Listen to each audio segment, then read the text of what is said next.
What is happening, y'all? Welcome back. Time to check out what the hell they got on this computer that the old lady apparently fiddles around with. The machine's keyboard is still illuminated, revealing fluorescent play and print buttons. Behind the hatch sits a cube-like crisscross of filaments, smoldering in the dark like fireflies. Silver tape on the side says, in black marker, log, February to March. Another filament memory. Press play to talk with the repeater. The speaker comes to life. Static seeps through the machine's planar magnetic driver. An old lady greets you. Her voice sounds 100 years old. Good afternoon. Fortress accident on Saint-Brune. This is the East Elysium Repeater Station 1. Please repeat. Is this the personal log? So is this the same person from way before?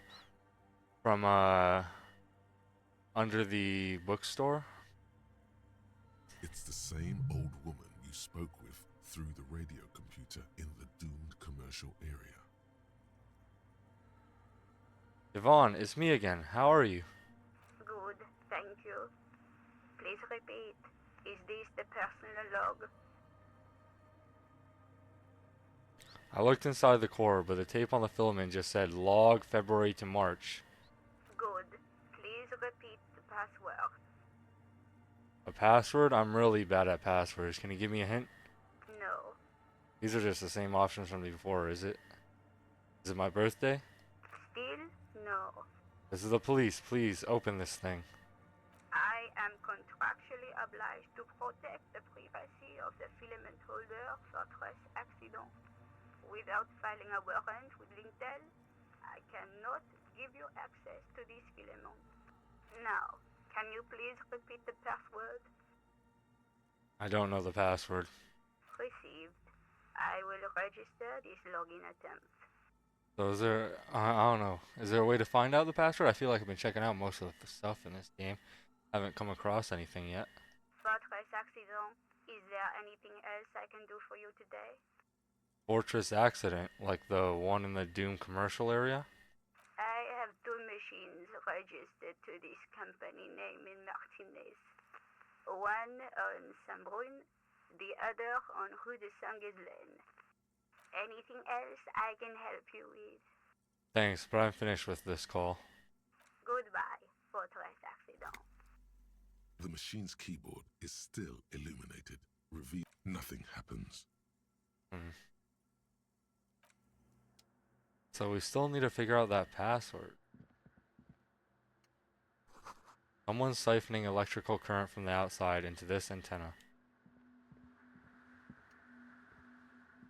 In white, silver, and apricot faience, the young mother of humanism stands above you.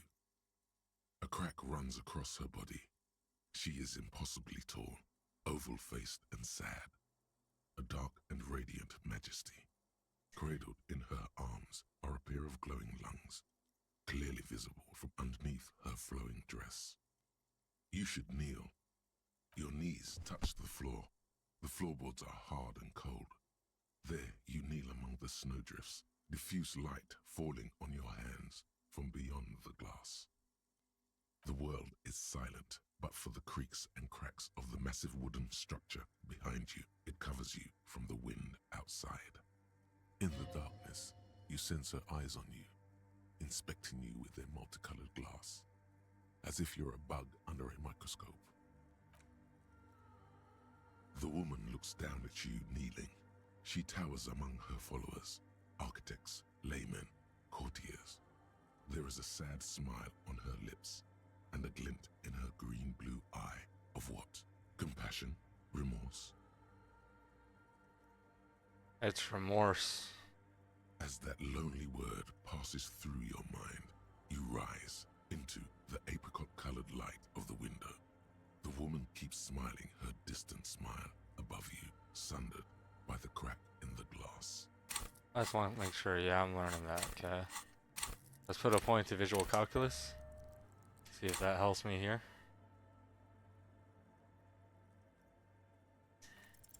The shards gleam in the dark. You see little pearls of light on the edges of the crack. splits the female figure. Something was written there. Remains of broken letters line the emulsion. What it said, you do not know. Was that basically all I could do in here then? Maybe you have more. Oh, hey, wait. There's coffee in the back. Oh, wait. I meant the mother's love. Have you by any chance heard of the Vihita? Have you by any chance heard the Vihita say the password to her radio computer? Too many times, essay. You need it for something. Yes, it's the first degree murder investigation in Martinez. Don't sweat it, vato. The password is afterlife death. That is true. But what comes after death? What you think of that? Makes me almost pity La Nilita Pequeña when I hear it. Okay then, thanks. I think we're done here, essay. Oh, well, he dipped. The machine's keyboard, the speaker. Good afternoon, votre good. Please repeat the password. Afterlife death. Good. I have unlocked the filament. After ending the call, please press print to access the filament. Votre accident. Is there anything else I can do for you today? Goodbye, votre accident. The machine's keyboard is the printer prints out a long text document with dated paragraphs. It looks a bit like someone's journal. The first entry, made on the 4th of February, 51, by an unknown author, is short and concise.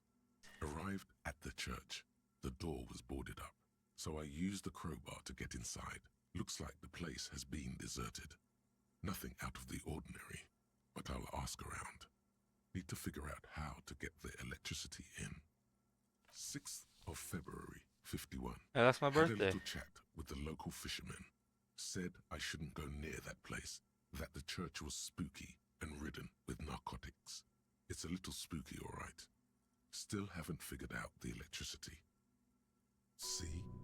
Even one of the spookers themselves says it's unnerving. What was that about narcotics? This could prove to be interesting. 7th of February, 51. Finally got the electricity in. Next on the agenda, a new antenna. I'm thinking ESCA series, something advanced. 8th of February, 51. Bought the antenna, had some problems setting it up. Called Simo for help. Heard the others are back to making art. Drinking somewhere out of town. Sulislav started a rock band again. Lexi has been seen asking money from strangers. Artists, yet again. Harassing citizens, stealing badges, occupying public spaces with installations, like the one here. Well, others are back to making art, drinking somewhere out of town. Artists yet again harassing strangers, stealing badges. Occupying public places with installations like this. But at least the artists have their act together. They're qualified labor. They can get work anywhere. Graphic design, ads. The programmers are doing fine too. I mean, they're programmers. The writers, though, they're fucked. I just have to find out what caused that data loss and be done with it. Still don't understand how it managed to wipe out the backup, when the backup wasn't even connected to the front. I know. Everyone thinks it's impossible. They say I must be lying. I'm here to set it right. 12th of February, 51. Brought some food from the grocery store. Apparently, there's a strike going on in the harbor. Definitely not happy to see the Martinez people again. Everything's now set up in the church. Going to start working tomorrow, 8 a.m. 25th of February, 51. I've been sending data up to Lintel for a while now, trying to recreate the data loss, but nothing. Didn't even feel like logging in, the disappointment. But I did discover a curious audio-spatial anomaly at the back of the church. I've named it the Swallow. It swallows sound. Need to get some mics. Wait, so where the fuck is this even going right now? While the antenna has some problem setting up, calls SEMA for help. For the others are back to making art.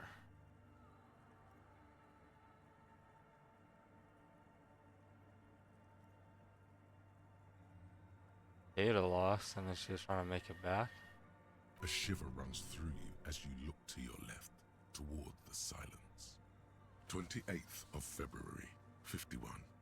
Yes, the first recordings confirm that the swallow is real, and I'm not just losing my mind. It's a pillar of silence, with a diameter of approximately 3 meters. Seems like the higher I go, the less I record. This might be a coincidence, or it could be connected to the data loss that led me here. March 51. Some kind of young disco men have appeared next to the church. I've been trying to record the silence to find the epicenter, but now it turns out I've also been capturing the future of dance music, one neo-disco song over and over again. How did she find this church? Arrived at the church, the doors boarded up. Looks like the place. Okay, so it didn't explain what her reasoning was coming here. Seems like she was just trying to research whatever that silent thing is in the middle of it. And it's talking about some data loss or something. Trying to reconstruct the data. Fortunately, the song is so monotonous, I was able to devise an algorithm to factor it out. The other day, one of the disco men came in. Before I could even say hello, she got scared and left. Good, I don't want anyone distracting me from my work. March 51. I got a call from the repeater station. Someone has tried to access the radio computer in our old office in Martinez. Can't do anything about it. The storekeeper still doesn't want to let me inside the building. Thinks I'm part of some kind of curse. How Martinez of her. That was probably me. March 51. A new 2-meter aux cable. Noodles, crackers, ping energy drinks, water, toothpaste, gum, also some canned air. Your reading is interrupted by the sound of the church door opening. Is she here, or are these gonna be the guys coming in? A strange woman makes straight for the radio computer. Her. Suna.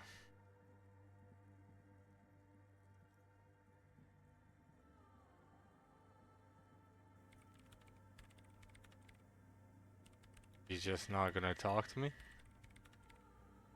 Breaking into my radio computer, I see.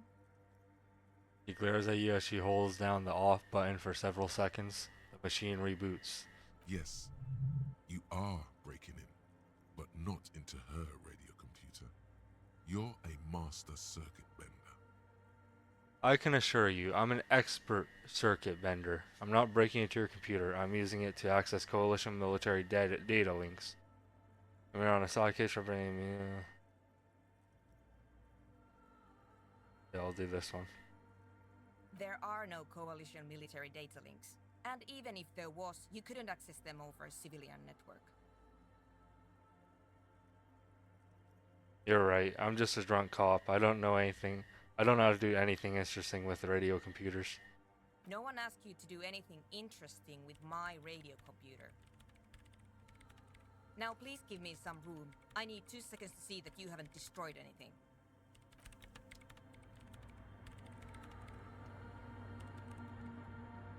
What is it?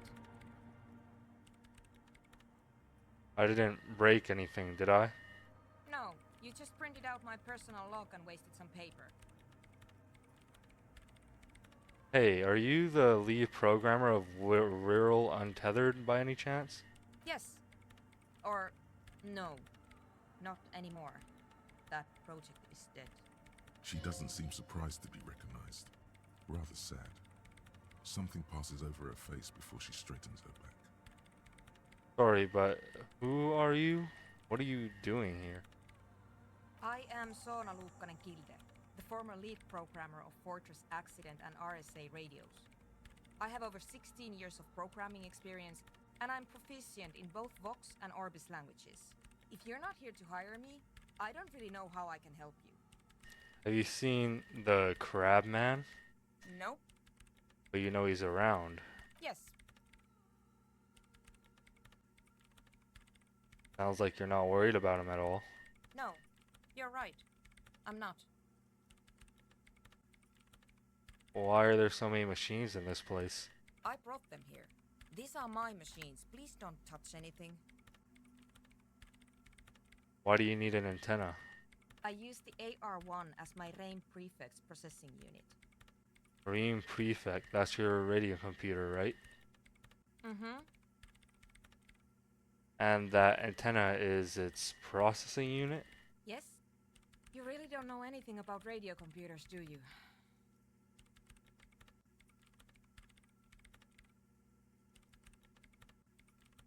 Not really. Alright. Well, all radio computers perform operations up on air. So in order to gain more processing power, you need to invest in a good antenna. Wait, what's on air? On the front, the unified front of radio waves, licensed and controlled by Lintel in the East Insulindic region. It's all around us.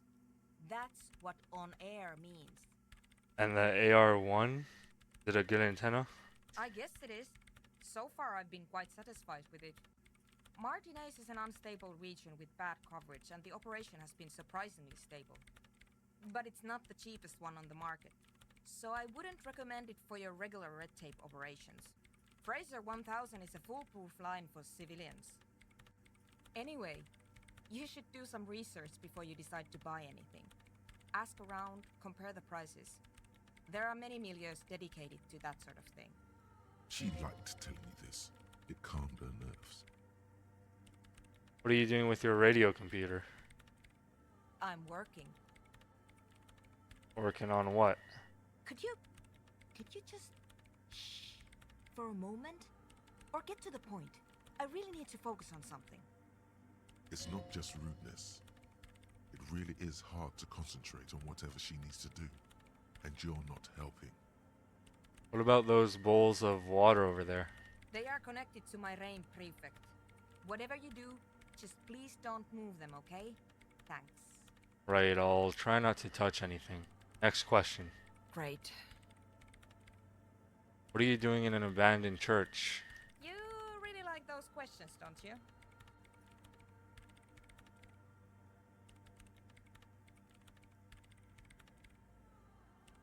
You're occupying a public place. I need to know what you're doing here.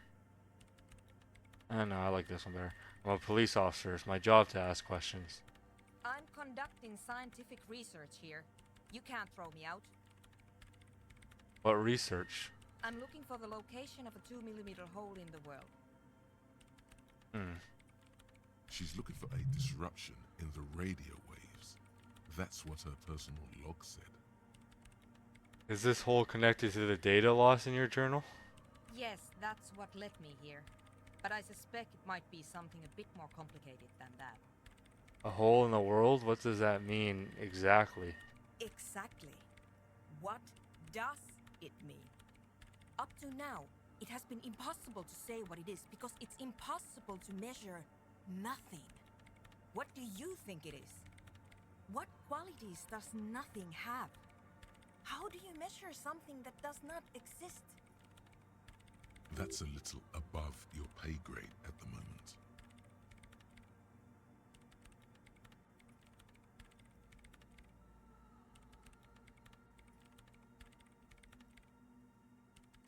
Hold on a moment. Does it mean we're now living in a world that has holes in it? I don't know. Are we? That's what I'm trying to figure out here. But how do I figure it out? I can't even understand how we're talking about something that doesn't exist, let alone measure it. You measure it by its surroundings, by that which does exist, which is what I've been trying to do. I've tried using hydro transducers to record the silence, to find out where it begins. But honestly, it's not progressing very well. But does it have anything to do with necroplasmic life forms? Ghosts, in everyday parlance. Does that have anything to do with ghosts? Ghosts? No, I don't think so. I don't believe in ghosts. What about other supernatural entities? I don't believe in them either.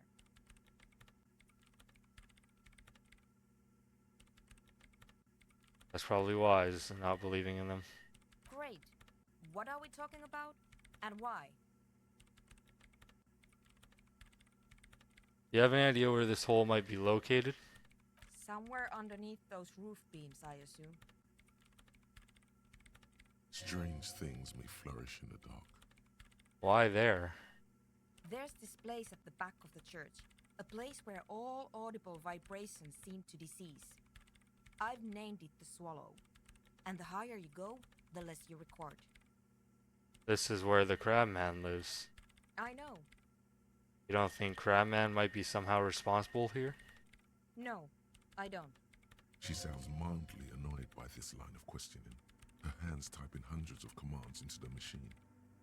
Said that the research isn't going well. Why not?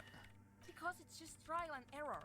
Trying to locate the Swallow, the exact point in space. And I don't have a... You know what? It would be really helpful if you could just stop talking and let me work. Alright. That's all I wanted to know. That's all I want to know about the scary 2mm hole in the world for now. Great. Thanks. Hey, how about the 2mm hole again? Just right back into it. How do you feel about anodic dance music? What? I hate it. Same here, it just doesn't connect here. Not like disco does anyway. Maybe I'd have to be on drugs to get it, but to a sober mind it just sounds like uninspired rug whipping. No idea what it has to do with either dancing or music. Right, but how do you feel about a club for anodic dance music? This is about those speed freaks in the tent, isn't it? I've got some news for you. It's not a nightclub they want to build here. What do they want to build then? Take a guess, why don't you?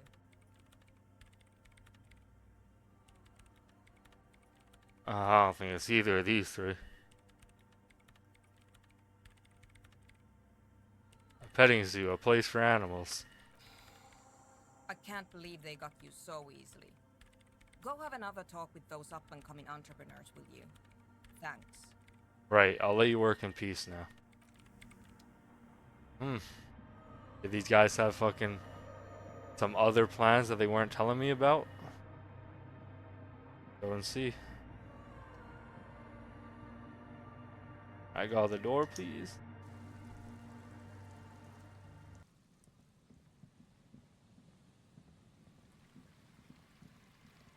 Or was the bridge over here? Or no, it's right here.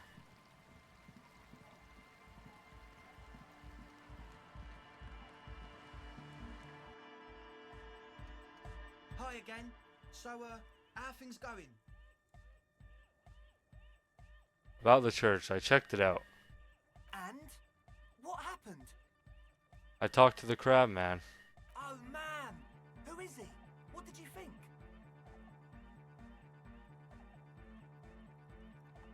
Seemed okay, to be honest. Very spiritual. Really? Huh. Interesting. What's he doing in the church? Just preaching and praying from the looks of it. No matter. Is he gonna be a problem? Yeah, Noid is right. Let's get back to the point. What are we gonna do about him?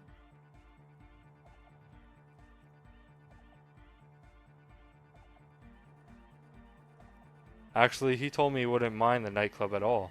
I don't know, man. Doesn't it feel like a major hindrance to you? A spooky guy climbing around when all the guests are trying to have nice, friendly hyper time? Don't worry, I don't think he really gives a damn about you or anyone else. I guess it's not a massive problem, now that I think of it. Everyone is welcome to dance till the morning light! Yeah! Maybe. I guess we'll figure something out. Okay, but what about the other spooker? The one in Grandma's clothes? Did you see her? I was using the mainframe when Suna, the formerly programmer of Fortress Accident, appeared. A programmer? That's odd. What was she like? Did you ask her about the nightclub? You said you guys haven't been completely honest with me about your plans. Come on, man. Who will you trust? The spooky programmer or us? We just want to make the world a better place. Feel the love! Get down and feel it!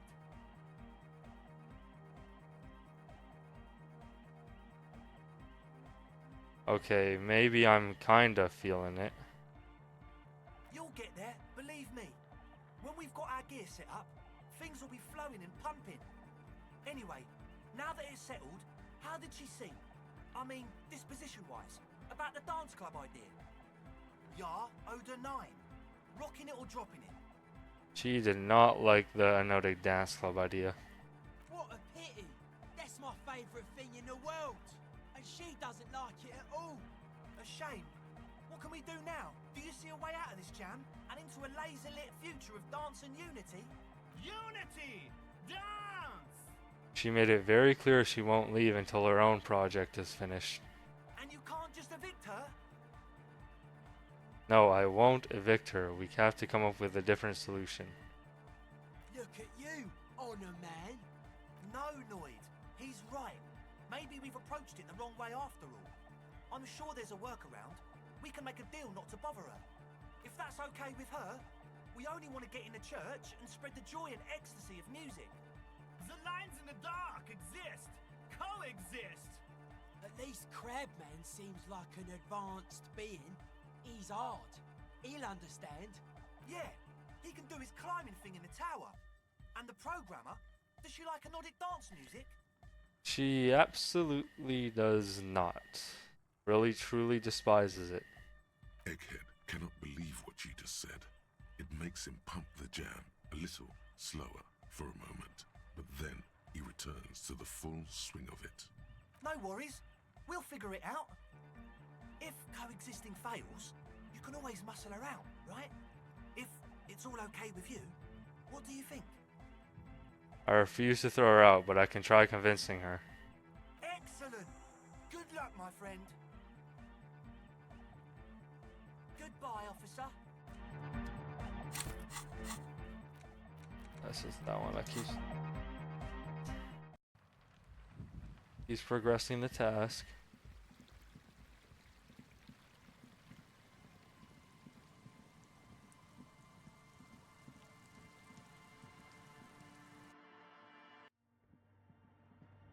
I'm back, Suna. Hope you missed me. Yes, what is it?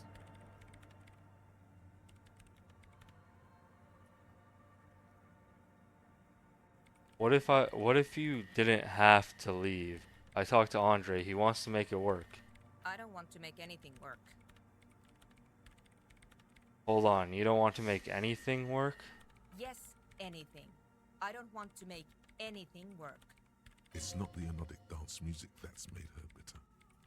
It's the failure of Fortress Accident. Are you bitter because your radio game project failed? That's right. If we couldn't get our Welkins to happen, I don't want anything to happen. Ever again. There's not a trace of irony in her voice. She means it. Convince her to cooperate with the Ravers. I mean, we got 3 plus 1s, 97%. If this doesn't hit, I'm ending the series right fucking now. Easy. When her research is done, she can move out. Looks like we're good. We're safe. Listen, about your research, you mentioned earlier that it's not going very well. Maybe I can help with something? What? No, I don't really need any help with the project. But if I could help you finish the project, then you wouldn't have to live in a church next to the Boom Boom anymore. Just think about it. She thinks about it. A glassy look in her eyes. A gust of wind brings more snow in from the broken gallery. It touches her hair. Alright. Bring me the game's offsite copy from my old workspace, if you really want to help. It's stored on a filament memory, and I'm unable to go and fetch it myself. Is this the filament you're looking for? No, that's the production schedule you stole and accessed without authorization. I don't need it. What is an off-site copy, and why do you need it? It's a backup of my former employer's project, the radio game we were working on. It's stored on a filament memory, just like the one inside this radio computer. She's making it extra simple for you. The backup itself is destroyed now, but I'm hoping to use what's left of it to pinpoint the exact location of the anomaly. You just have to go to my old workspace and get the filament. By your old workspace, do you mean the studio of Fortress Accident in the Doom commercial area? Yeah, that's the one. You can get in through the bookshop. You just have to do some explaining to the bookstore lady. Actually, I've already been inside the Doom commercial area. Good. Then you might know the giant ice bear fridge in the building's cellar. The filament is inside the fridge. Just go and get it. And where exactly is the off-site copy? In the giant ice bear fridge. I just told you. It has red glowing eyes. It's impossible to miss. You just need to get the offside copy from the ice Hey, bear. Suna, I'm sorry, it's the only choice it gave me. But you've been to the fridge and it wasn't there. There was a note saying, I found a note from the Ice Bear fridge. It said the offsite copy has been moved to a safer place. Wait. A note from whom? Did it specify where they took the filament memory? It said the offsite copy had been taken to a nearby ice cream maker. The note was signed by someone named Sulislaw. Jawiza. Of course. Our project lead, Suliswov Jawiza. God, he was always so hell-bent on keeping the copy somewhere safe. And feature creep, and the Valley of the Heads. Like it would have made a difference. The offside copy was perfectly safe when the data loss happened. That data loss was anomalous. And the heads... I won't even get into the heads. Millions of them. Go find that copy from that ice cream maker, will you? Thanks. I found the ice cream maker already, but couldn't get it open. It's completely frozen. This is getting ridiculous. Can't you just defrost it? Or, I don't know. I don't know about the ice cream maker. Just figure something out. there's a solution, but she doesn't want to hand it over to you yet. It's a thing. Something she holds dear. Why can't you go get the filament yourself? The bookstore lady hates me. Says I'm part of the curse. Whatever that means. Why does she think that? Because she's from Martinez, and people from Martinez have never ever seen a radio computer. She thinks it emits elemental evil.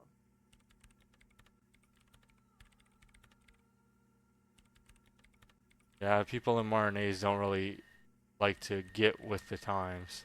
She literally started praying for the higher powers when she first saw my range Civic. I'm not making this up. Once I came in one morning, only to find that my terminal was full of those strange trinkets and amulets. Wards. It looked like some Semenine magic. Alright, I'll go look for the offsite copy. Thanks. Thinks for a moment, then reaches behind her radio computer and hands you what looks like an oversized pry bar. And here's my Qualsund multi-tool. You might need it to hack loose some ice. It opens everything. If you get me the offside copy, then you can keep the Qualsund. It hurts a bit for her to say this. She's not too happy to be parting with the Kvalsund. The legendary Kvalsund multi-tool. This is Prybar version 2.0 for professionals like you. Cool. This glorious multi-tool makes a regular Prybar completely obsolete. Alright, well, I want to check around a little bit more around this area first, just see what items might be around, spare real laying around, and then I'll probably head over there and open the ice cream freezer in that basement. A dead phone, a smashed receiver, like someone hung up too hard. I can imagine why. Calls become terrible sometimes. Someone must have worked hard to smash the plastic dome. A metal payphone under a yellow plastic dome. You could use it to call someone, unless you're out of change. You hear the tone. The machine is inoperable. Calling. Still calling. This feels wrong. Should you be doing this? End of tone. Someone picks up. Pierre, is that you, Pierre?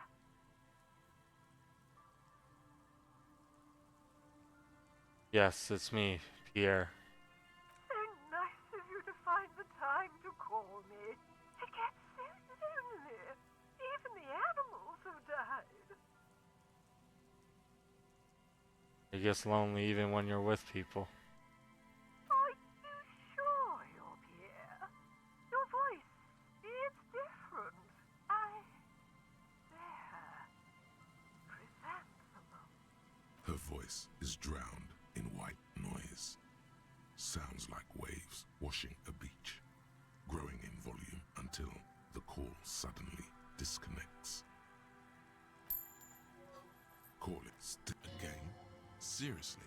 Someone with a masculine voice picks up. Hello, Gerard speaking. Gerard, what a douche name. Change it. Change your name. What are you, like 5? Thanks for calling, asshole. Phone hanging up.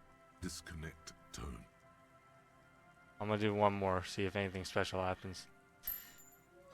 Calling, calling, calling. Still calling. Still calling. Stop calling me, man. I'll get you your money, alright? I just need till tonight. Let me work. Yes, but a slight change in plans. I want this delivered to the Whirling and Rags and Martinez. Wait, no, I'll do... Oh, we do this one. That'll probably fuck him over in the long run. All these are gonna fuck him over. We could all be a bit kinder to each other, don't you think? Consider your debt paid, my friend. My debt? I don't fucking owe you. It's... Who is... never mind. I don't have time for this. He does not seem to be overly thankful of your kindness as he hangs up. Disconnect tone. One more. Calling. I'm tired. A man answers fast this time. His voice is hoarse from cigarettes. You're typing in the background. What are you tired of? Writing. I hate writing so much. But I have to get back to it. The man disappears with a sigh. You do not hear the customary disconnect tone, just silence in the handset. The machine is still waiting for you to dial a number. Lucky you. The call went too fast for the payphone to register. You can still make a new one without paying. You close your eyes and put your index finger on the rotary dial, then pull down on the number, then move one up, and repeat the motion twice. Strange. This is not how you started before. Wait, what did I just... No, keep dialing. 414447. The rotary dial feels cold from the sea air. 1117361. Your fingers keep moving like a spider. Every time the ring rotates back with a little ring of metal, like a bell tolling. Yes, 451-67451. You are going deeper now, into some unknown place, far away from this island of matter and its telecommunication networks. 451. You have dialed God knows how many numbers. The headset has been waiting silently to relay a signal. Surely nothing can come of this, you think. But it does. A connection. An ultra-long distance call. Your air fills with a crackle, the wash of a strange ocean full of white noise. A little bird starts ringing in there, not like the local calling tone before. No, a small ring in a cage of distortion, far away. A distant network of phones, calling in the night. The saddest sound in the world. Both pitiful and terrifying. You feel your pulse rising with each ring. Calling still. Ringing by the bedside of a dark but capacious apartment with long windows. You know this to be true. The handset starts slipping from your sweaty palm. Your breathing is heavy. Long windows? How do I know that? You just do. And you know it is going to hurt. Calling.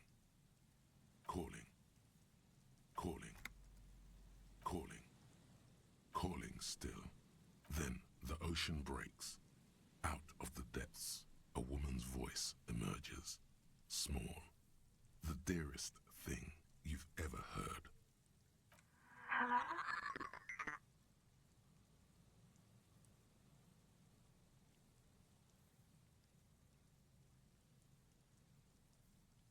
Hello. Hmm. Who is this?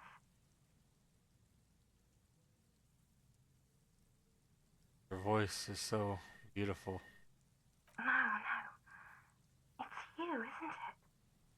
It's you. Who is this? Dora. Who is this? The connection is bad. Dora. The name feels like a gift. A gift that was meant for you to make it possible to live and fight.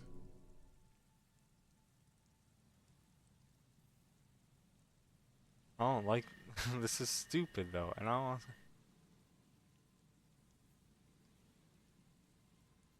I want to die. Gift that was meant for you to make it possible. Fuck, I don't know what to choose. I feel like this is just stupid. I want to die. What?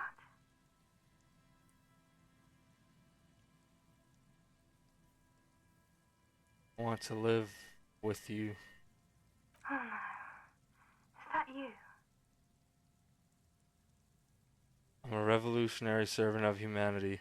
I will free mankind and abolish the classes. I will raise the dead. You're not a revolutionary, Harry. You're drunk.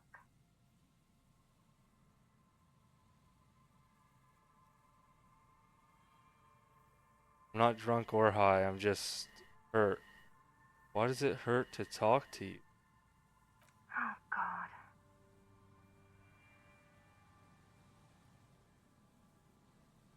Are you there? Do you know what time it is? It's so late here. It's 4 o'clock, Harry. I need to wake up in 2 hours.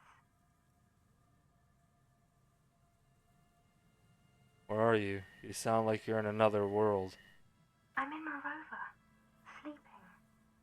Where are you going in 2 hours? To work. Where? The academy, where I work.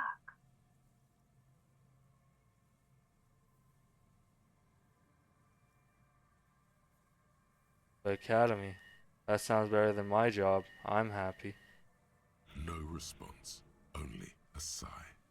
The connection crackles like burning paper. I want to talk about me. Who am I? You sound like you know me. What do you want to talk about that we haven't talked about already? This is bad. You feel your right hand on the handset cramping up with pain. My heart hurts. I'm gonna... Fuck, I don't want to die though. Can I save my game? No, I can't. Fuck. If I die... I'm sure if I die, I'm gonna lose all the progress I already fucking made in this video. But I guess we keep playing. Oh, we're one away, dude. Oh.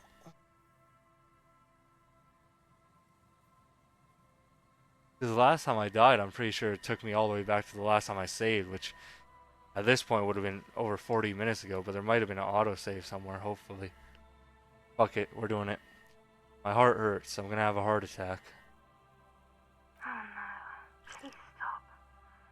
Please, let's just hang up. Do you want to party? No. I want to go to sleep. I'm the law. I'm a detective. I'm doing a case. There's a hanged man. She does not answer anymore.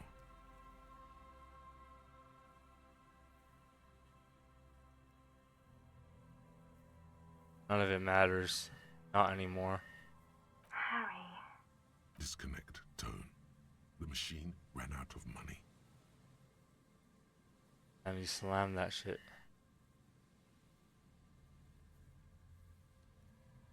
I don't know. Yeah, I'm gonna ring it again.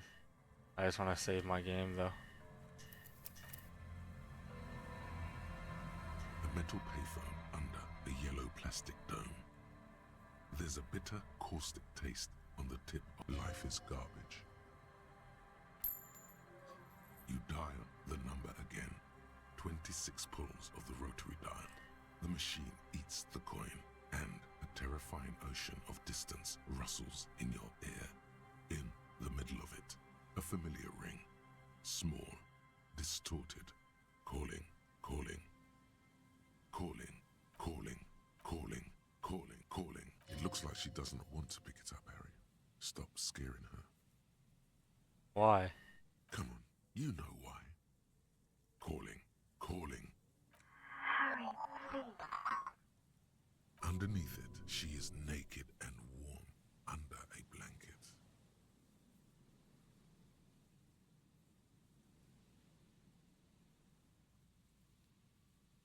You're warm. There's a sigh. I need answers to my mystery. Please. I'm going to hang up now. Phone hanging up. Disconnect tone. You dial the number again, as you've done many times. You remember it well now. 001. Calling, calling, calling, calling, calling. Despair creeps into you, getting fat on your weakness. Whatever noble intentions you once had as a police officer, it's eaten them all up now. There's something else in there. There has to be. But it's like reaching your hand into muddy water, fishing around, and coming up with nothing. Yeah, I'm pretty sure you're shit out of luck, fishing around right now. You're drowning. You're still coming up with sentences. That's a step up from total annihilation, right?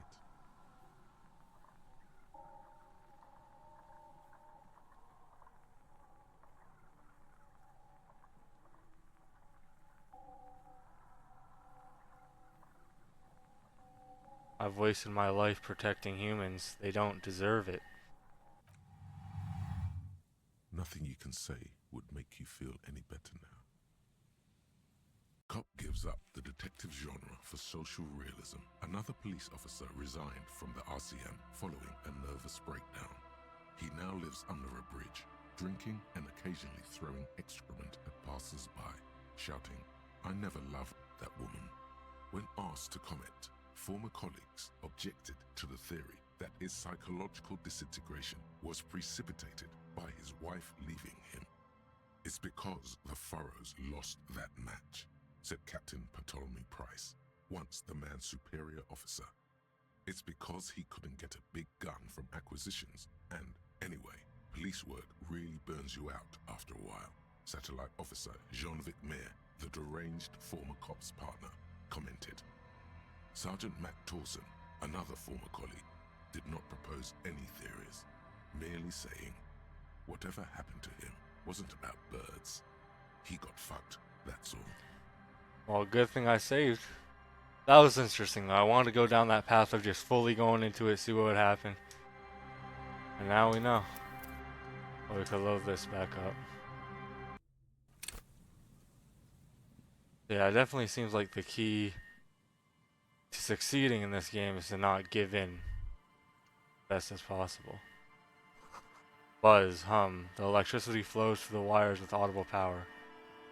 Yeah, no matter how, like, realistic it would seem for, you know, if this guy went to a payphone and he heard someone from his past that he remembers, but he also, like, he doesn't remember, but he does remember somehow, he would keep calling them. But you gotta, like, fight back against that urge in order to succeed and push through and not succumb to either losing all your health and dying to a heart attack or losing all your morale. Bars cover these long, dusty windows.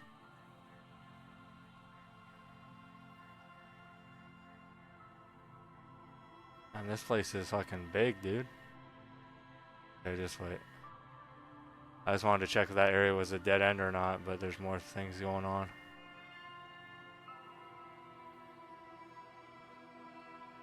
We've been here. This is a crashed motor carriage.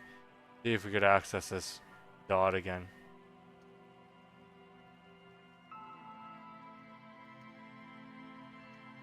Oh, it seems to just be perpetually glitched on my save. For some reason. I'm pretty sure I searched up online. It just says something about, like, rusty water staring back at you or something weird like that.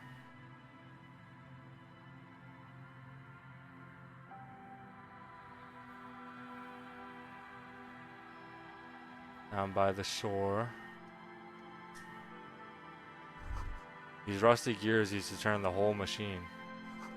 The building before he housed the engine must have been a big one. The chain trails off into the ocean to who knows where. An old door, worn by elements, guards the depot. The wind has blown a sand dune in front of it. The door hasn't been opened in a long while. You see a handle. What is this thing anyway? The concrete structure looks military in origin, over half a century old at least, but sturdily built. Hey, there's always a chance we hit 6-6. You rattle the handle a bit, then push on the door with all your weight. It does not budge. Not only is it locked, it's also jammed shut. Huh. I wonder what's inside. How can I get in there? You can't. This door cannot be opened. Ever. Huh. Interesting.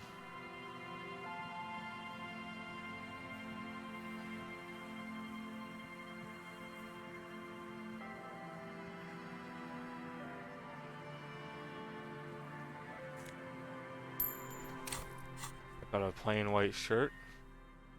Conceptualization -1 suggestion. I'll keep physical instrument for now.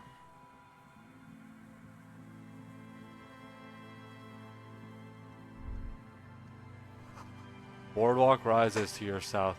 It casts a long shadow over you.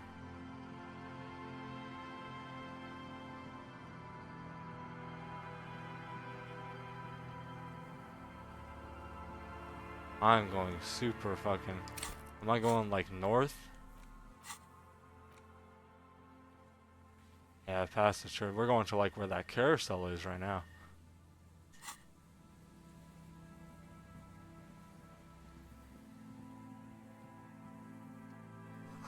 Someone's made a campfire here a long time ago.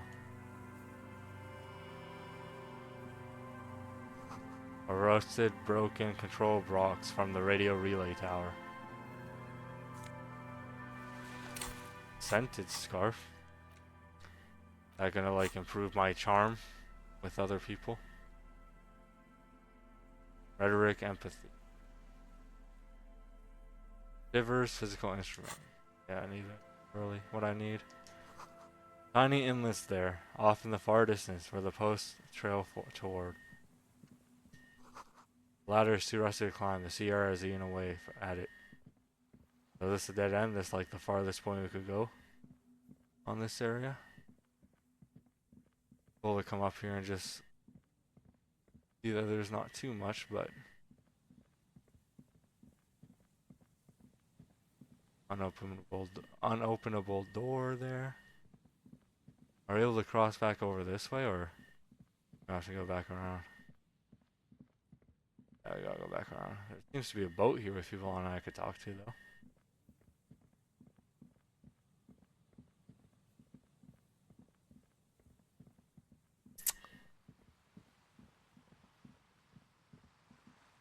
Sometimes I wish there was a sprint button in this game. Just make me go super speed around the map.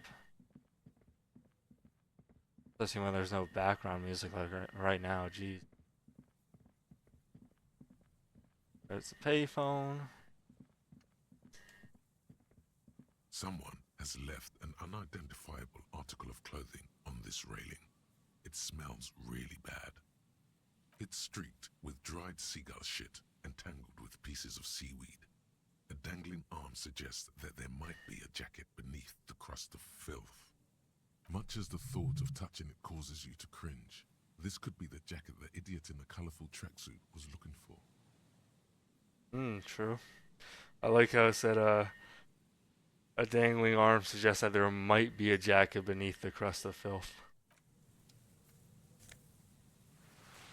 Oh, we'll take that to, the one dude, I forget his name. He was one of the drunks in the fishing village, right? Yeah, Idiot Doom Spiral. 23 cents. Anything helps. Vagrants have recently painted the tarp red. Water drips from it.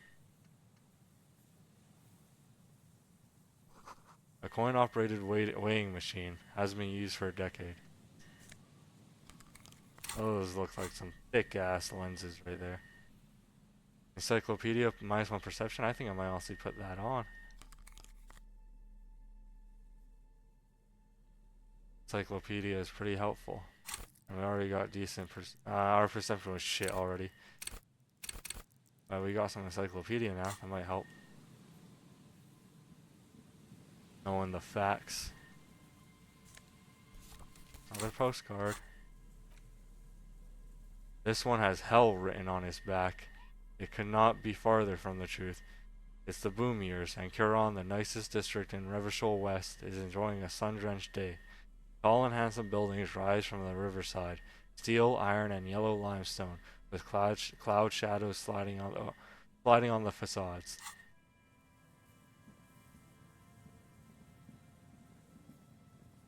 Nothing up here. A makeshift roof. Vagrants have tried to make the boardwalk habitable. Tarp will keep out neither rain, nor snow, nor wind. So the tarp just doesn't help at all.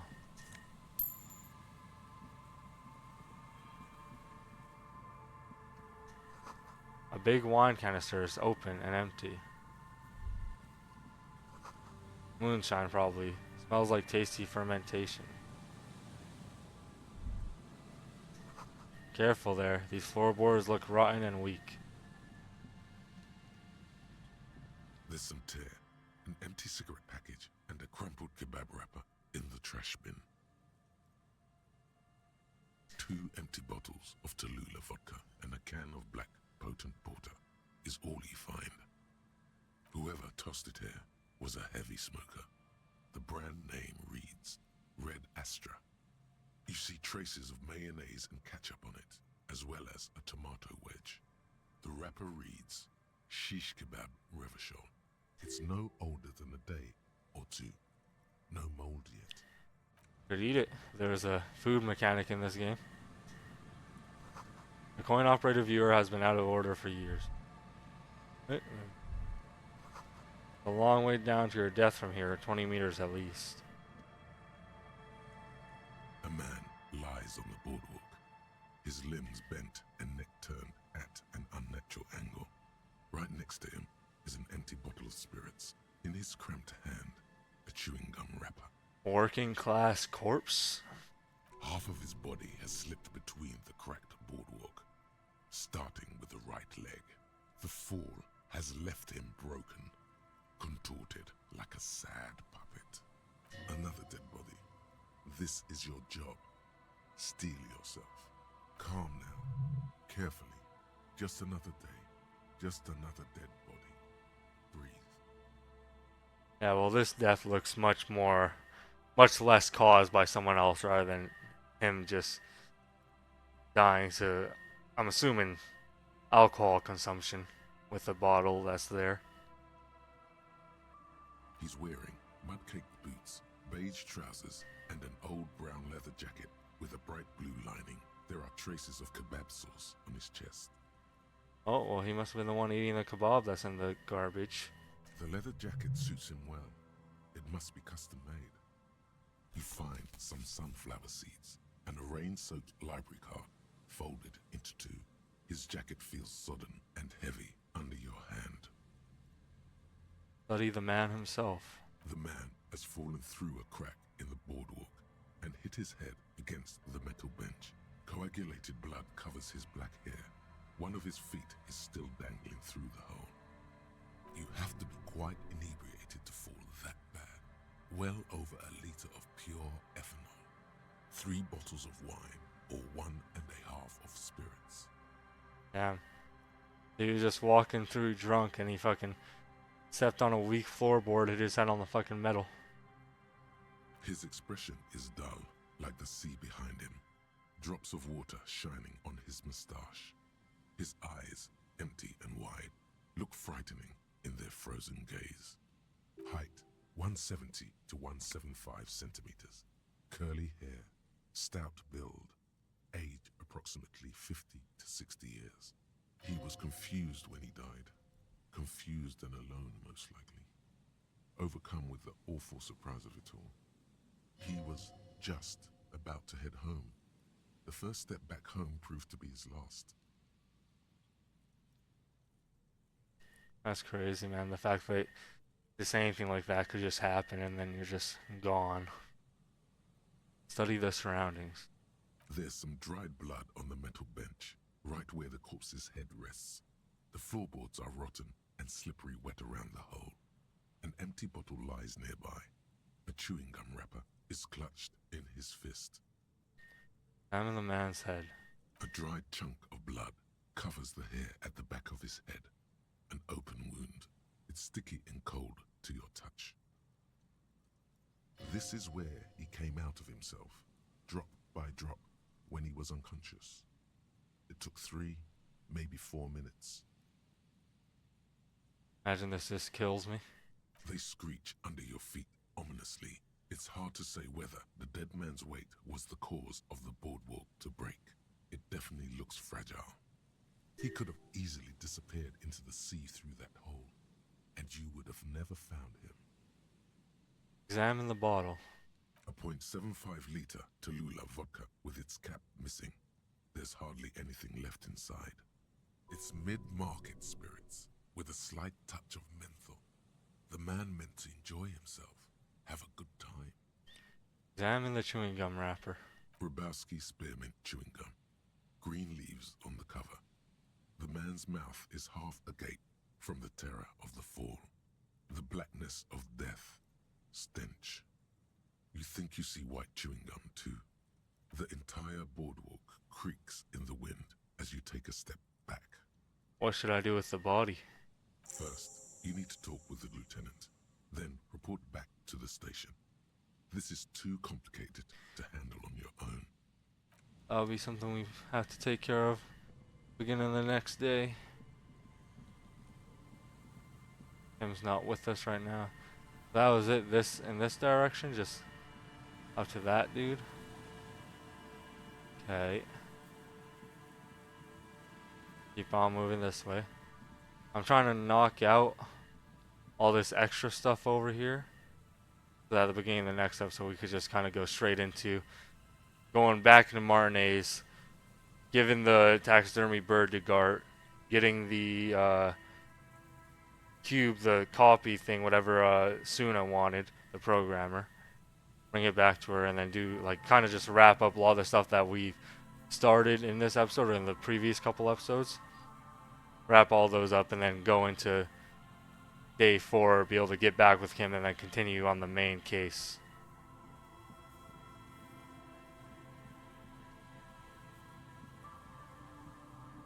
And Mikhail noticed the windows, especially with how there are no windows on the south side. This was to deal with. A blond man stands next to his son, pointing to the weather-worn ruins. He sees you approaching and smiles. I wonder if this is a rich dude from the east or whatever they were talking about. I think it was a seal we were talking about. A seal we were talking to when she brought up like the people from the east. How they're rich and not from around here. This dude looks like he could be one of them. Also, surprisingly, we haven't ran into either the Lena's husband or the other lady, her missing husband. They were both supposed to be over on this side of the map, I'm pretty sure, but we haven't ran into them yet. You, officer, come to investigate the historic subtext of West Martinez? I was just telling my son about this building. Not many people appreciate the historic significance here. Very rich in hypertext. Hold on, hypertext? Yes, hypertext. Young Carp and the collection of cultural hyperlinks. He's just making up fancy words. This doesn't mean anything. Wait, what was that about the windows before? Oh yes, so Mikhail. They had to deal with monitor glare, especially in the summer. They still had vector monitors back then. That was 49 years ago. So they didn't have windows on the south wall. Alright, you were talking about the building. Go on. Very important. Mikhail, say hi to the officer. He rests his hand on the boy's shoulder. The child stays hidden behind the hem of his father's coat, clutching to his worm-themed coloring book. Mikhail's a little tired today. We spent all night trying to run Orbis on his radio computer. Have you heard of it? It's a programming language used in Grad. Quite tricky, but he wanted to play this Grad-made adventure program. We've been getting really into worms lately. But I assume you're not here for giant worms when there are so many real things to see. Just as I was telling Mikhail before, this is where the Coalition landed in '08. We could be standing on what is the most interesting landmark in Revachol West. This man is your half-brother. You feel it. But why? What's so fascinating about an empty old building? Aha! But it's not just any empty old building.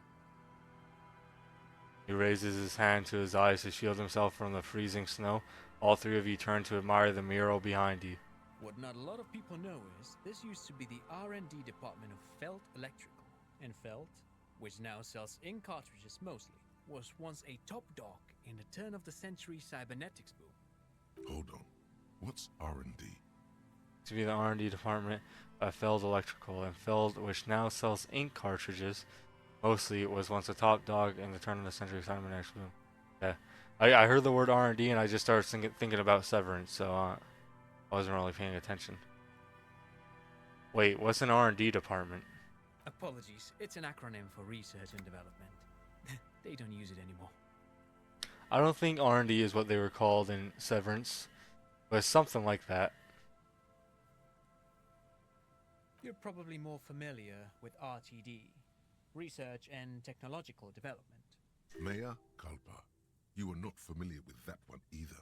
This man is a bookhead.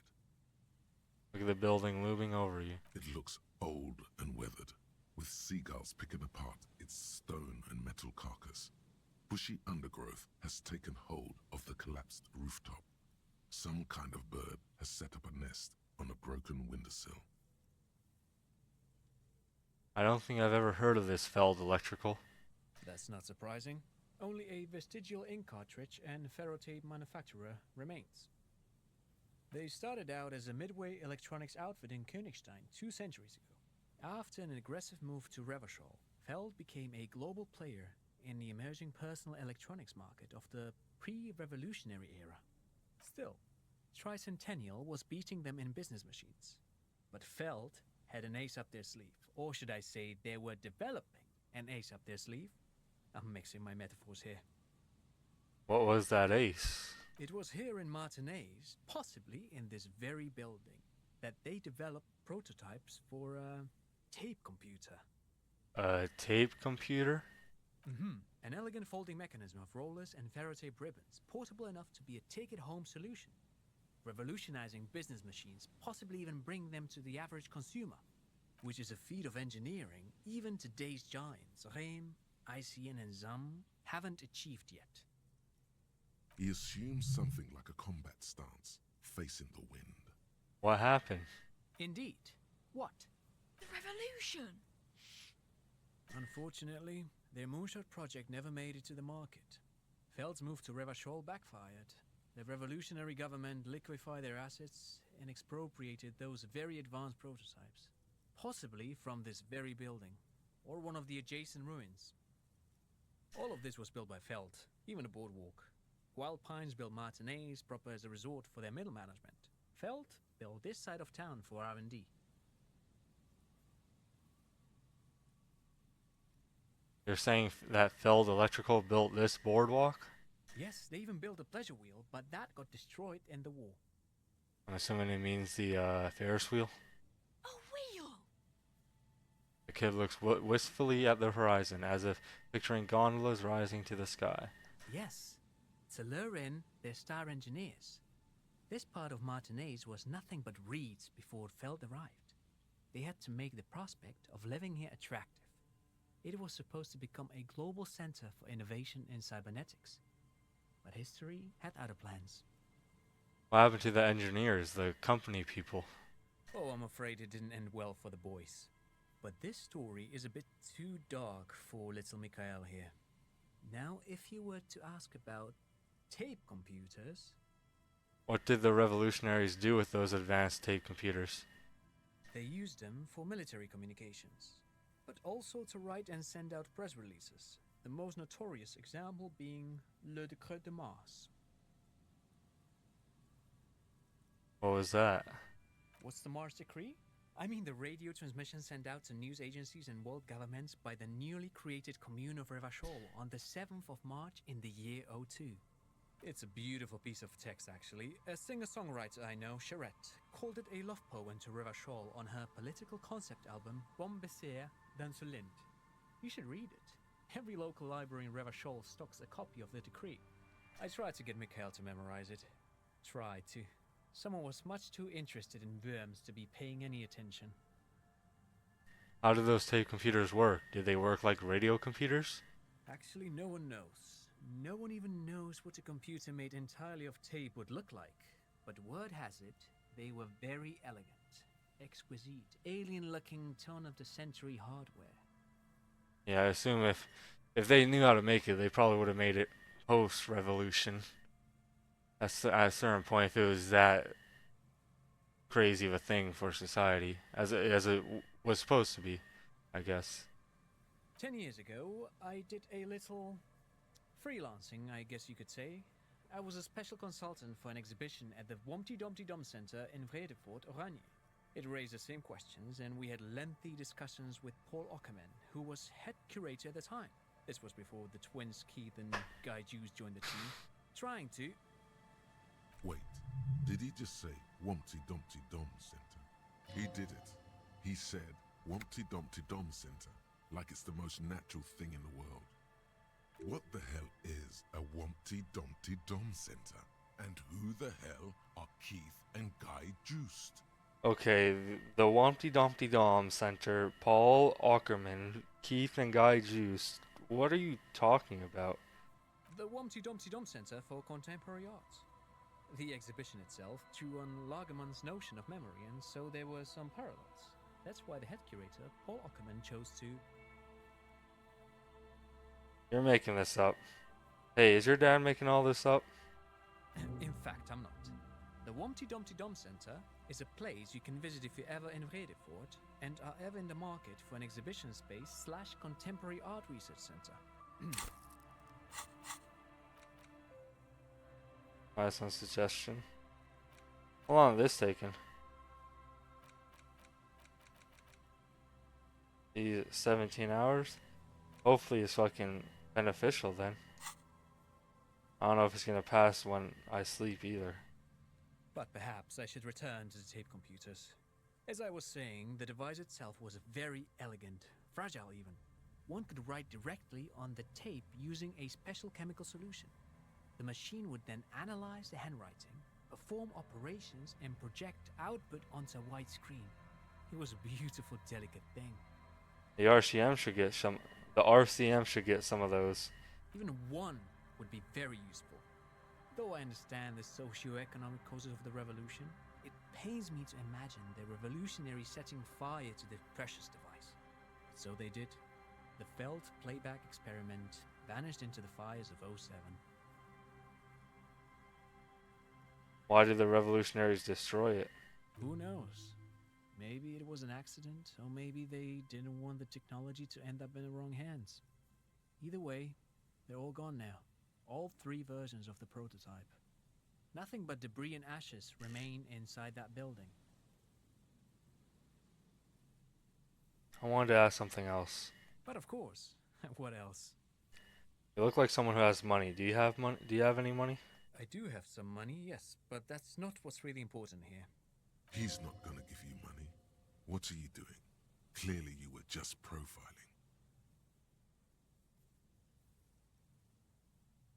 I don't want your money. I just wanted to see whether my profiling skills were working. Of course, Detective. I wouldn't have assumed anything else. Matter of fact, I don't know if you're familiar with this, but the Vespertine Department of Justice has published a rather interesting paper on the criminal profiling in former socialist states. Have you read it? If not, then you definitely should. If not for tips and tricks, then just for theoretical curiosity. Anyway, that's just a little something that sprang to mind. You were saying? Great. Thank you for all the interesting information. No, thanks to you for having me and little Mikhail here to pick your brain. A very interesting conversation indeed. 50 years ago, this place was the heart of innovation. Wasn't that interesting of a conversation. Just these guys made some cool technology that ended up getting fucked over because of the revolution starting. You see a once bright mural towering above you. The signage has peeled off over the years, but you can still make out Feld Electrical R&D.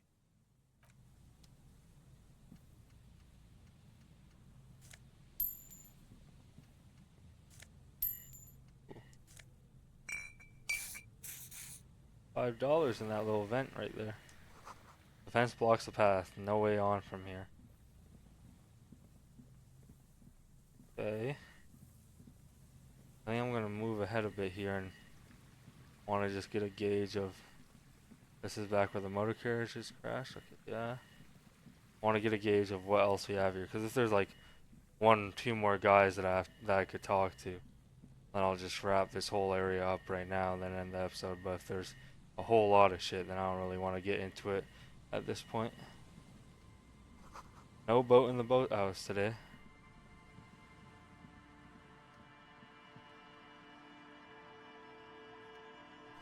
The boathouse is shoddily constructed. A strong breeze might blow it over.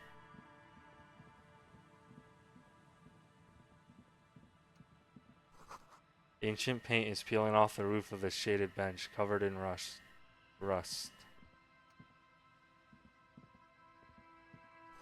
The sign says, "Entree interdite." An old ticket taker booth, no longer in operation. People paid money to park here. No one would pay now.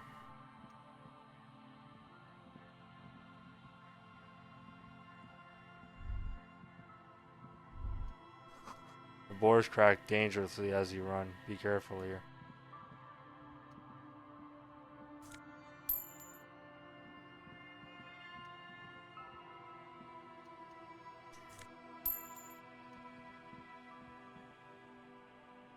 I didn't know you could.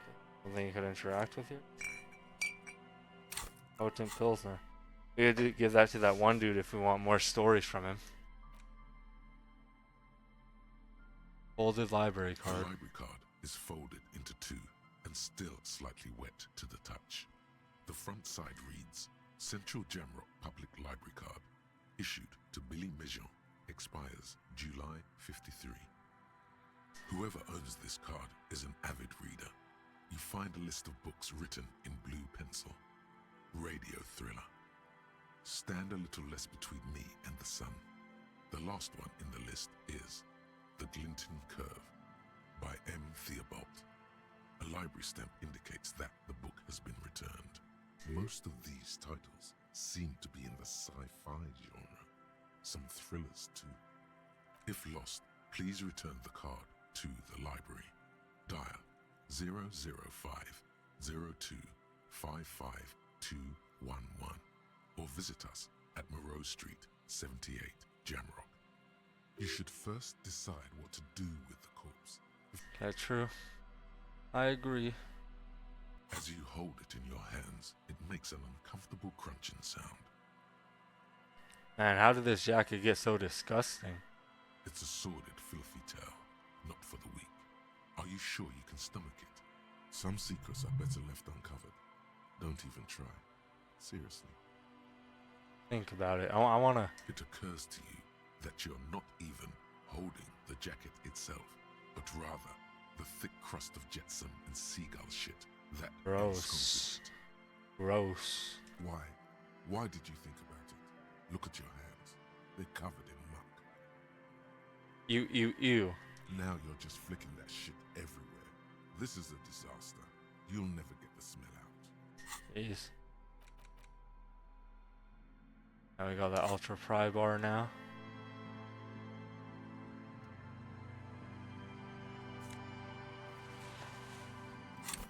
Palm Pypo. +2 logic, -1 perception. That's just like that one, but we get logic instead of. Okay, we'll put it on. Get some smart stats going on here. Yeah, going away this way. Okay, so that's just this door. Door is not only barred shut, but is inaccessible. Okay.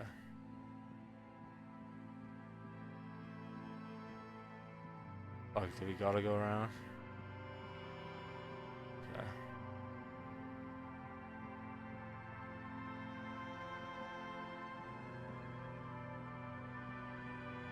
I'm pretty sure there was at least one other dude I seen up this way when I came past here a few minutes ago. Yeah, that guy.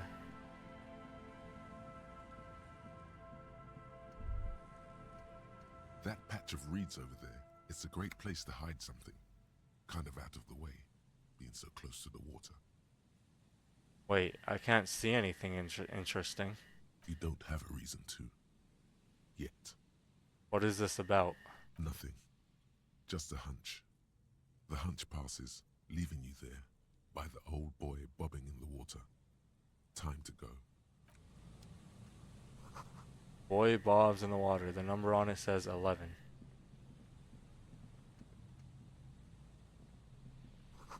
These soggy logs smell of ignition fluid. Still, they won't light up. Are they trying to start fires? These heavy military blockades are riddled with bullet holes, crumbling. It's almost impossible to get a fire going this near the ocean. Yeah, I'm gonna talk to these guys and hopefully they don't have 30-minute long dialogue conversations. Hello, I'm Gary. Oh, How do you do, officer? these guys are Lena's husband and the guy, the cryptozoologist. I'm just waiting for my friend Morel to finish up with his insect traps so we can return to civilization. Yeah, I'm more of a city boy too. I like nature, just not this bloody coast. It's mostly drunks and degenerates that come here.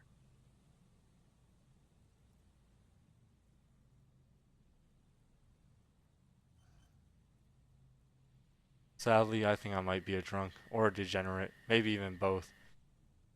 Dark times will do that to good men. He nods gravely, then shifts his gaze to the pile of soggy logs at his feet. Serious question time. This man is no innocent. No one is. Are you a cryptozoologist too? No. I help Morel with research sometimes, and I've learned some things along the way. But I don't usually go in for picnics like this on my own. What does he do then? This feels like a good opportunity to dominate him. What do you do then, if not cryptozoology? Oh, this and that. Sounds intriguing. Sometimes. See, he's being evasive. Shake him up. Show him who's boss. That's not an answer. I just didn't want to bore you with unnecessary detail, officer. I work as a special courier. You know, urgent deliveries, overnight deliveries, deliveries to out-of-the-way locations. So you deliver things. What kind of things? Oh, I don't know the contents, officer. Part of my job is discretion. He's trying too hard to seem untroubled by your question. The rigidity in his posture gives him away. You deliver drugs? No. That's far too dangerous. Besides, dealing drugs isn't for people like me and you, officer. You deliver guns? No, nothing like that. I leave that to companies with hundreds of years of tradition in arms manufacturing. No need for an amateur like me cutting in. You deliver letters to the secret mistresses of corporate and government officials? What do I look like? A pansy? Besides, that kind of cavorting goes against the community values that would strengthen our city. You're a simple cop asking a simple question. He can't beat around the bush much longer. Come on, man. You're not under suspicion yet, but you will be if you keep evading questions. Okay, fine. You got me. I'm a special topping pie delivery courier. Like a fucking pizza delivery driver? What? You heard me. I deliver topping pies. It's temporary. I'm looking for another job. Not many jobs for good men out there these days. You said you deliver special topping pies? What makes these topping pies special? They're wheat-free and vegan and huge. He's thinking of a way to gain some advantage from his embarrassing situation. That's basically it. I'm a pie delivery man. How about we change the subject? I'm satisfied. Are you satisfied? Because I am. Is this your mug? My mug? Why would you think that? You look like the kind of guy who might have a collection of mugs like this home in his colonial mug collection. How do you mean? Forgive me, officer, but we've only just met. Does my guy think this guy is the weasel that Everett wanted us to open the door of? He's trying not to look afraid, because that would be incriminating. Yet he is.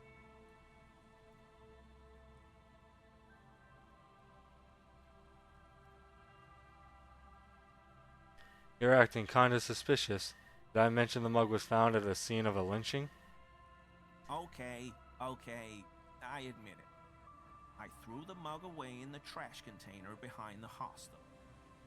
I know I shouldn't have, and I am very sorry, officer. And my guy is going off pure instincts on this, and he's hitting it. You're not going to find me, are you? No, just for I mean, shit. No, I don't feel like he threw a fucking mug in the garbage. I don't want to find him. Fuck it. No, Gary, I just want information. Whew. Thank you. You won't regret this. I won't use another man's property to dump my garbage ever again. I don't know what got into me, really. Work has been stressful lately. Damn Koiko's price dumping us out of competition. What did you do, Gary? Nothing. Just answering some questions. Helping out the law. Here we go. Start pumping that sweet info. How did you get into the trash container? I know a guy who works with the trash collection services, CS Municipal. He gave me a master key for the trash containers of Martinez. Why would you need to be getting into everyone's trash? So I can use the Whirling's trash compactor to store my own stuff.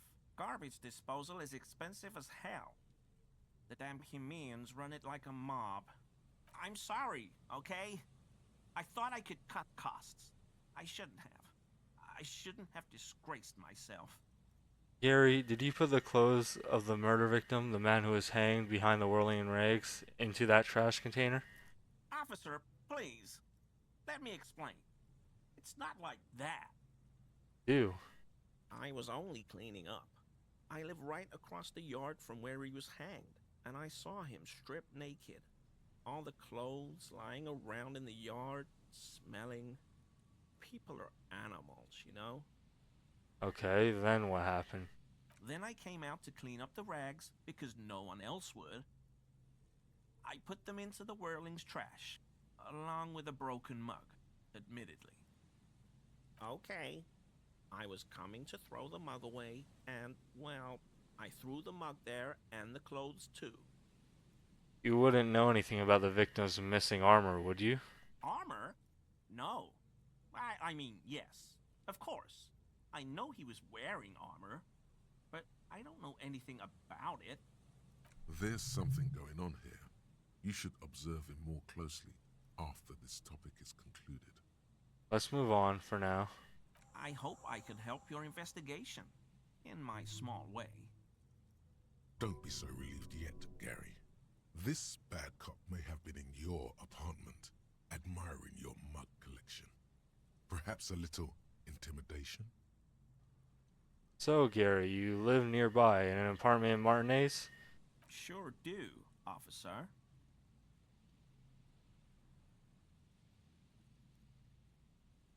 Mr. Clare must be very angry with you. Mr. Everard? Yes, he insisted that I open the door to your apartment. So you work for Everard Clare? Officer, please tell him we're good. No, no, tell him I'll make it up to him. What have I done? He'll send the muscle after me. As he lowers his tone, he hunches his back.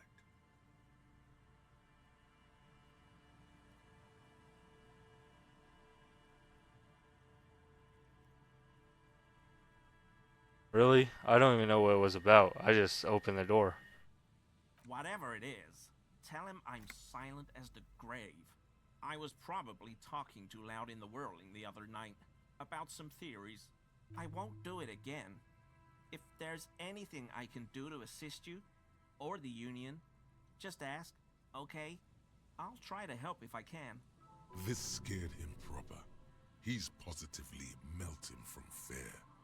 Has to prop himself up with a lot of anger to keep it together. Why is he shifting around like that? Analyze his composure. That shirt looks very uncomfortable on him. Look at the buttons, barely keeping that thing together, as if something is ready to rip out from underneath. Something's worn underneath it? Yes, like a piece of ceramic armor, for example. One that makes a clicking sound when the plates meet each other, resembling pearls or marbles, stolen from the corpse in the yard near where he lives. I see you're a connoisseur of high-quality combat gear. I knew you'd figure it out, officer. I'm sorry I didn't tell you at once. I was ashamed of what I did, and I didn't want you to know. See gleaming white ceramic shine underneath.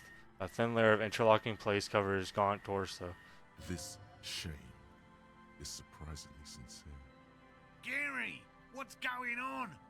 Later, Morale. I've got apologizing to do. Why did you lie to me, Gary? Because I was weak. I should have told you the moment I saw you. But The hell, Gary? You in trouble? I'll explain later. Give me that armor now. I want it.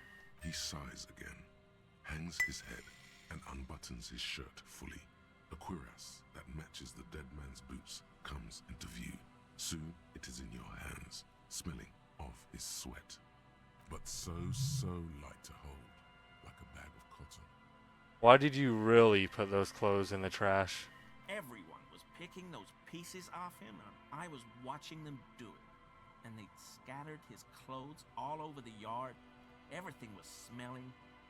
So I went there to take out the trash and started cleaning up. All those rags on the ground, him swinging up there, and I had a lapse of honor, sir. I thought, he's a foreigner. They all say he wasn't from here. Only the cuirass was left, so I stripped it off him. It was early in the morning. No one saw me. I took it with me. It was a mistake. Had I known it'd give you guys trouble, I wouldn't have... Fuck. You know who killed the hanged man? I always thought it was the Union, but I sure as hell won't go around saying that anymore. You have my word. I don't know, and I won't be running my mouth on this subject anymore. Are we done here, Gary? Yes, absolutely. I will never do anything like this again. I won't mess with Mr. Clare either. You have my word. Thank you for your cooperation. Let's see that fucking chess piece, though. +1 pain threshold, +1 volition. -1 empathy. What is our current? +1. Ooh, I kinda like this though, but it's armor, dude. I gotta put it on. I'm surprised it doesn't give you like a whole bunch of fucking authority or intimidation or whatever. Oh, it takes off our shirt, so it just takes away one physical instrument. I'm fine with that. -1 empathy. Already got a decent amount.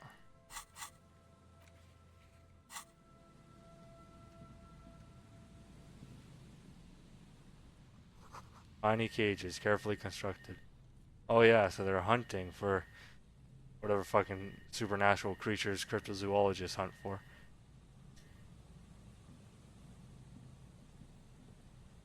go. Nice and easy. No way out, little guys.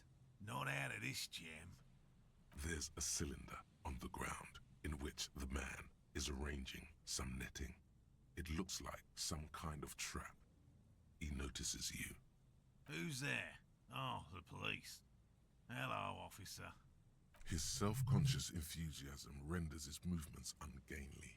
He looks like your understanding of a scientist. Must be Morel, the cryptozoologist. To what do I owe the pleasure? Lena sent me. She's been really worried about you and is waiting for you to get back. Of course. Thank you for passing along the message. That damn water lock is broken, and we can't go all the way around the 881. Yeah, that was me. I broke the water lock with my motor carriage, but it's fixed now. You could go back. You broke the water lock with a motor carriage? But there was a billboard in the canal. Not a vehicle. It said Samaran Butter. I guess you're right. It really was the sign's fault. Anyway, you could go back now. Did he say we can go back now? Yes, Gary. We can go soon. If you see Lena, tell her I won't be long. I just have to do one more round. See if the phasmid has taken the bait. Then we're going.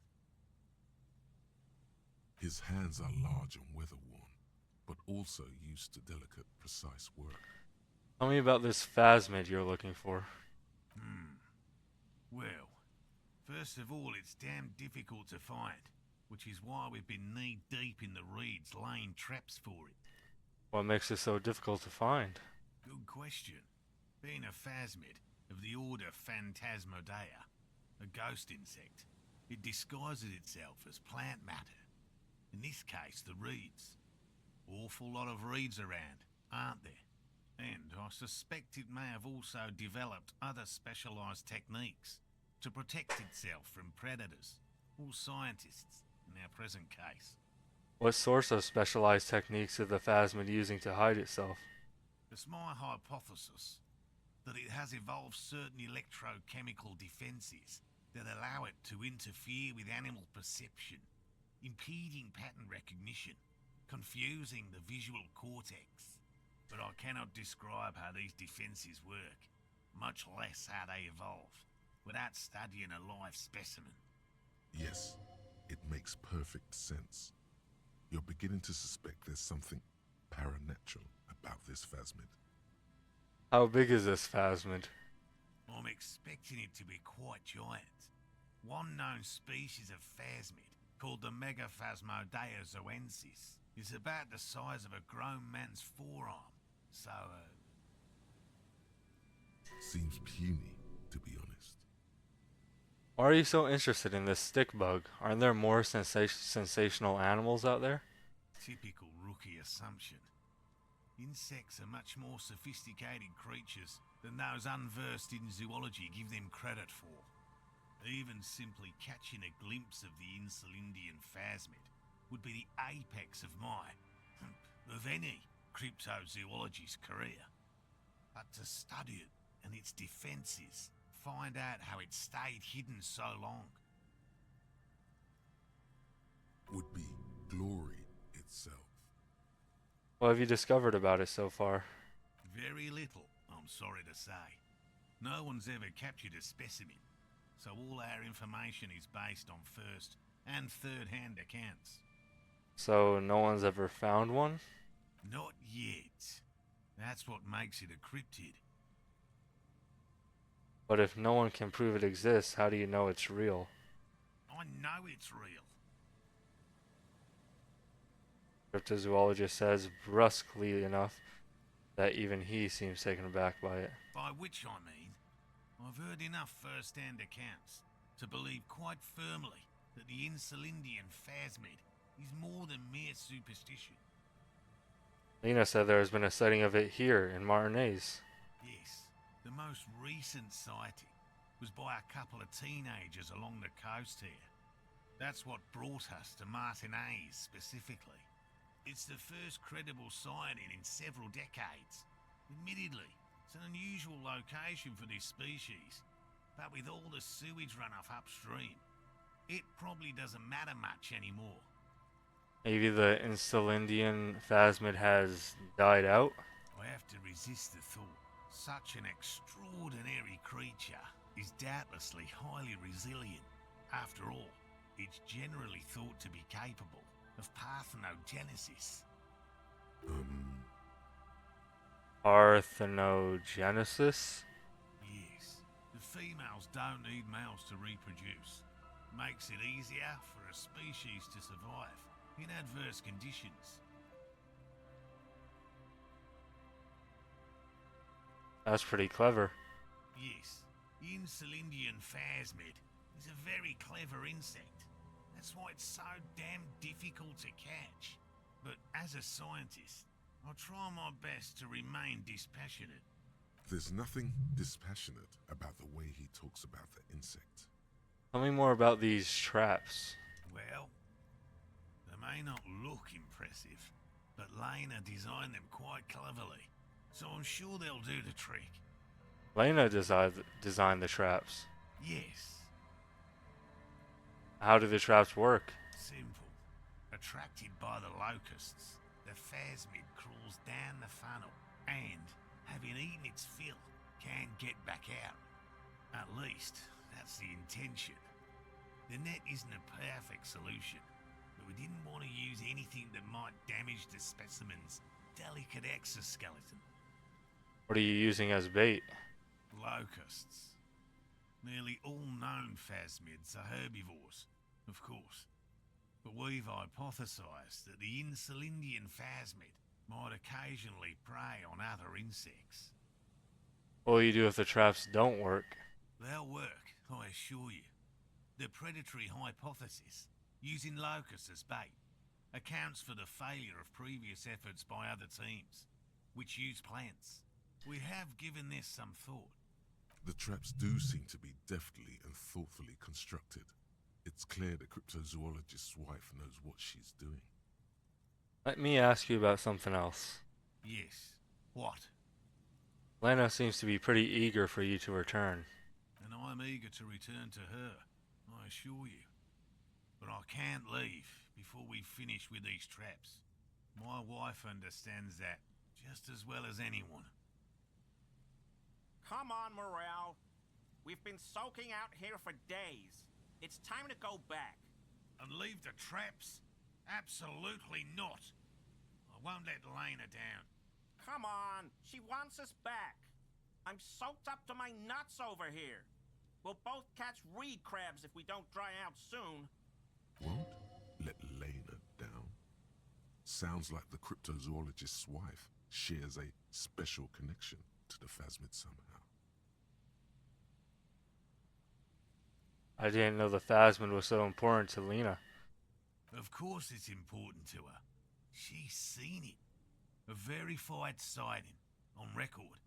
One of only 4 this century, and it's hers. Really? She sighted the phasmid? She didn't tell me that. Yes, that's how we first came to know one another, in fact. But that's her story to tell, not mine. Needless to say, you must ask her about the mysterious phasmid. Suffice to say, it's long been our dream to find proof of the Insulindian phasmid together. I can't abandon course now. Okay, I understand. I don't give up on things either. Good. A good quality to have, both for a police officer and an experimental zoologist. I could go for some trap setting. What if I check the traps for you? I didn't expect you to take such an interest in our work here, officer.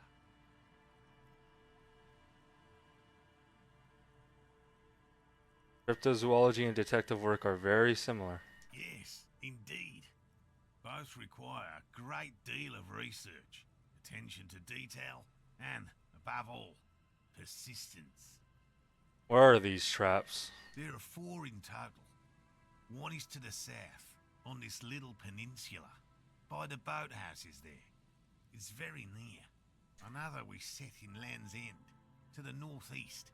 It's behind a small sand dune there, on your way to the old radio tower, after the church. The third is set near the canal, where you crossed, by a concrete slab. A big thicket of reeds going up the slope, and among them...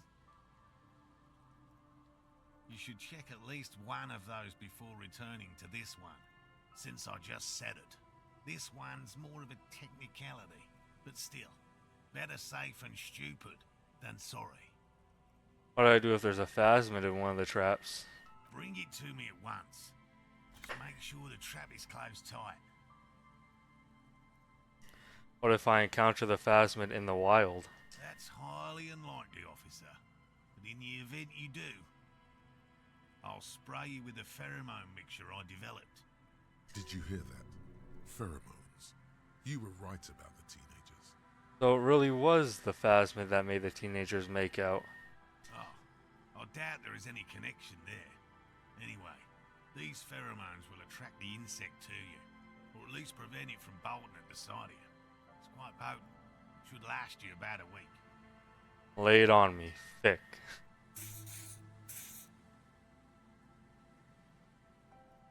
This is the smell of dying reeds, of longing crumbling into the water.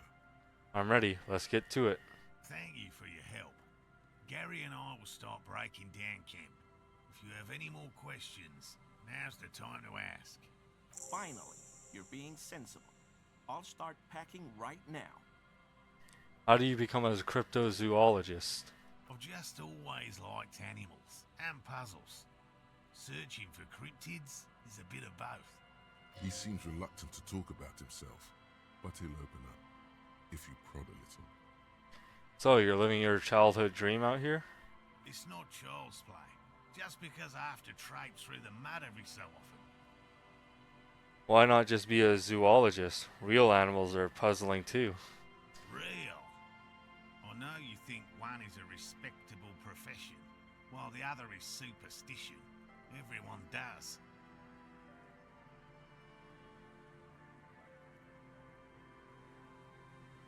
Honestly, being a cryptozoologist trumps most of the garbage I've seen people do. My methods do not differ from other scientists. I simply draw upon a wider variety of evidence. And I have more hope that something truly surprising might happen. Your nerve endings tell you there is no such thing as a positive surprise. And has anything truly surprising ever happened to you? No, as I said, I have yet to catch a cryptid, although I have come close. Close enough to keep trying. What kinds of evidence do you use? Everything from forgotten regional lore to newspaper accounts, like the one that brought us here, to look for the phasmid. I keep a very open mind. So you have never discovered a cryptid? No. Very few cryptids are ever discovered, and not for a lack of trying. To stay hidden is a cryptid's primary quality. It's even in the name, cryptid. So how many cryptids have been found? Of the list of cryptids kept by the Cryptozoological Society of Chemnee, which is 4,082 items long, about 2,000 have been confirmed as hoaxes. 2 are categorized as confirmed discoveries. The rest are in differing stages of discovery, refutation, and data collection. Only 2 have been proven real?